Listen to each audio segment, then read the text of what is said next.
Hi, happy Teachable Moment Monday, everyone. Thanks for coming back. Today, I want to talk about Karen in the workplace. But first, this disclaimer.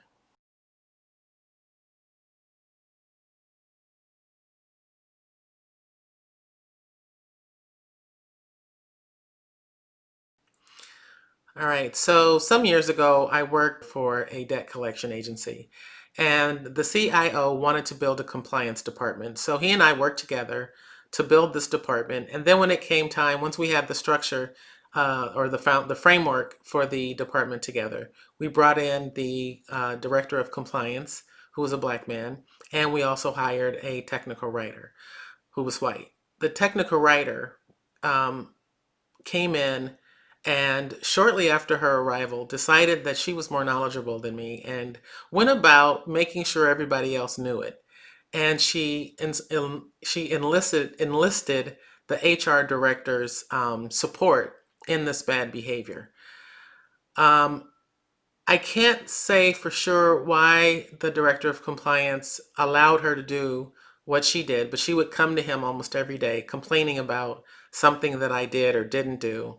And then he would call me into his office and I'd have to hear her complaint. And I remember I would leave his office. I would be like pissed, like irate that he would waste his time and my time to engage in this bad behavior. And then when she wasn't complaining to him, the HR director was complaining to him. None of this was founded, right? Like there was nothing that they said that was based in any level of fact, but it was just, I think because I was black and he was black, he didn't want to give the impression that he was supporting the black girl. And it was stressful. Like I would leave work some days in tears because I couldn't understand why, after the hard work of putting the compliance department together, bringing this woman in, bringing my boss in, being part of the interview process, and yet I couldn't go to HR to say that I felt like I was being discriminated against because she was part of the problem. And I found out that they were bringing in a Six Sigma Master Black Belt, and I was being partnered with him to help build new processes in the company and also address any processes that were having problems. And so he and I spent 2 weeks together getting to know one another, and he was giving me the ropes about Lean Six Sigma. And in those 2 weeks, the HR director and this technical writer came to him to complain about me as well.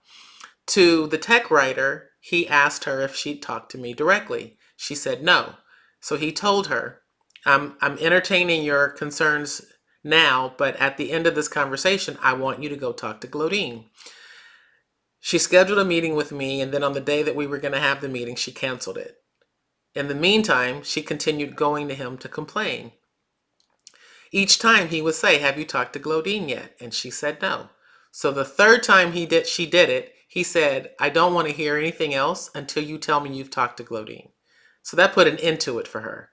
Then the HR director started going to him complaining about why I was chosen to work with him instead of this other woman, the tech writer, even though the work that he and I were doing had nothing to do with technical writing. He let her complain for those entire 2 weeks. I think over the course of the 2 weeks while he was trying to bring me up to speed on what we would be doing, she went to him almost every other day, complaining about me one way or the other.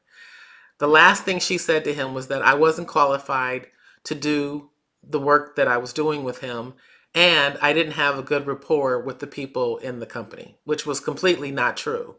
But rather than argue with her, he did something better, and I learned a very valuable lesson from it. We did the Kaizen event, and he told me the first day I'm going to do, and tomorrow you're going to do.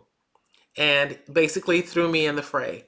And I hit the ground running. And it was a life-changing experience because for 4 days, I got to work with this team and guide them the same way he was. I mean, I felt like he had prepared me so well that by that second day, I was able to take the reign on a number of tasks and facilitate them to the end.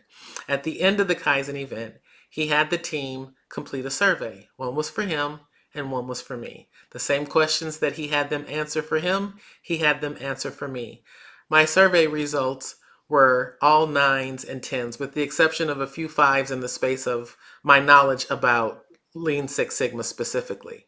But everything else was nines and tens. He took my survey results and his to the HR director, and he said, I'm giving you these because I let data speak for itself. And then he walked away. And that was the end of it. I didn't hear any more from the tech writer, and I didn't hear any more from the HR director. And to think I almost walked away from that opportunity. I would have lost all of that because I let a Karen's behavior dictate what was for me. And my mother used to say to me, if they get a paycheck, you get a paycheck. And it didn't make sense to me. I mean, I felt like, why is she telling me to suck it up? That's basically how I interpreted what she was saying. I got to suck it up just so I can get a paycheck.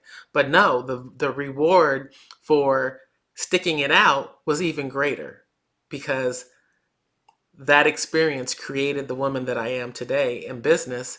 And man, what a joyful experience that was and has been over the last 8 years. Here's my point. Leadership is not an easy thing to do. It's definitely not for the faint of heart, but I truly believe that the best leaders give their people an opportunity to become better leaders and better human beings themselves. All right. Thanks for stopping by, and I'll see you next week.